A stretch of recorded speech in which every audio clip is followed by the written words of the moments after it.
Hello friends, welcome again to my channel. तो आज हम बात करेंगे बर्ड्स नेम के बारे में। तो चलिए स्टार्ट करते हैं। सबसे पहले आता है पैरेट।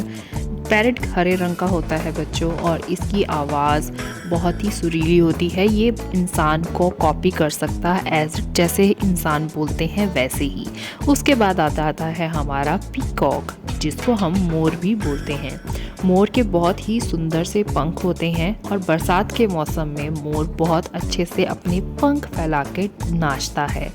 नेक्स्ट आ जाता है बच्चों वुडपेकर। वुडपेकर एक ऐसा पक्षी है जो पेड़ की मोटी मोटी टहनियों में अपना घोंसला बनाता है और अपनी चोंच से उनको लगातार तोड़ता रहता है एक होल बनाने के लिए। उसके बाद आ जाता है बच्चों हमारा ईगल। ईगल को हम हिंदी में बाज भी बोलते हैं। ये बहुत ऊंचाई पे उड़ सकता है और अपने शिकार को बहुत ऊंचाई से झपट भी सकता है। इसकी आंखें बहुत ही तेज होती हैं।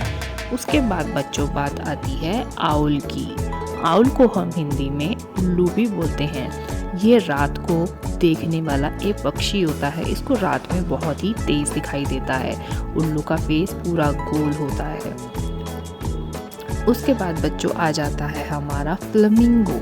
फ्लेमिंगो एक ऐसा पक्षी है जो पिंक कलर में आपको दिखाई देगा। इसकी लंबी लंबी टांगे होती हैं और ये बहुत दूर तक का सफ़र तय कर सकता है झुंड में रहकर बच्चों। उसके बाद आ जाता है हमारा पेंगुइन।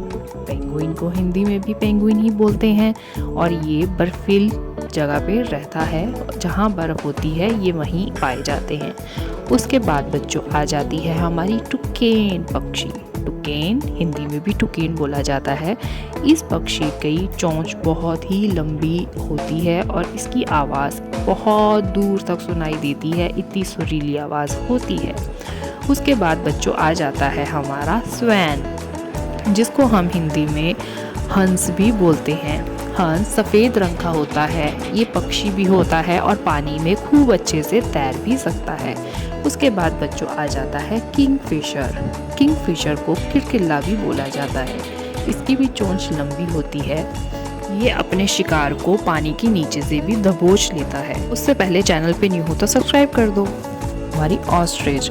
ऑस्ट्रिच को हिंदी में शतुरमुर्ग भी कहा जाता है। इसका भारी वजन होने के साथ साथ ये बहुत फुर्तीली और तेज दौड़ने वाली एक पक्षी है। उसके बाद बात करते हैं रॉबिन की। रॉबिन को हिंदी में भी रॉबिन ही कहा जाता है। इसका फेस ऑरेंज कलर का होता है बच्चों, और ये बहुत ही फुर्तीला और तेज दिमाग का पक्षी है। बहुत ऊंचाई तक उड़ सकते हैं। उसके बाद आता है बच्चे ह्यूमनगिविंग बर्ड, जिसको हम गुंजन पक्षी भी बोलते हैं। ये चलते चलते उड़ते उड़ते भी फूलों का रस चूस सकते हैं। उसके बाद बात करते हैं बच्चों हमारी स्पैरो की, जिसको हम हिंदी में गुरैया भी बोलते हैं। ये दिखने में बहुत छोटी होती है और हमारे घर के आसपास डांस करता है। उसके बाद बच्चों बात आती है मकाओ तोते की। मकाओ तोते को भी हिंदी में मकाओ कहते हैं। ये 4 से 5 फुट तक लंबा हो सकता है। इसकी पूंछ बहुत लंबी होती है बच्चों। उसके बाद बात करते हैं क्रो की, जिसको कौवा भी बोला जाता है। कौवा आमतौर पर हमारे घर के आसपास ही देखने को मिल जाता है और काले रंग में होता है बच्चों। उसके बाद बात करते हैं बैट की, जिसको हम चमगादड़ भी बोलते हैं। बैट आपको पता है पेड़ पर उल्टा लटकती है, सीधा नहीं बैठ सकती बच्चों। उसके बाद बात करते हैं इंडियन रोलर की। इंडियन रोलर देखने में बहुत सुंदर ब्लू और लाइट ब्लू कलर का पक्षी होता है, जिसको हिंदी में नीलकंठ बोलते हैं, और ये छोटे छोटे कीड़े मकोड़ों को खाता है बच्चों। उसके बाद बात करते हैं मैना की। मैना हमारे घर के आसपास दिखती है और बहुत तेज तेज शोर मचाती है। आमतौर पर ये कहीं भी दिखने को मिल जाती है। चैनल पे न्यू हो तो बच्चों सब्सक्राइब करके जाना ना भूलें।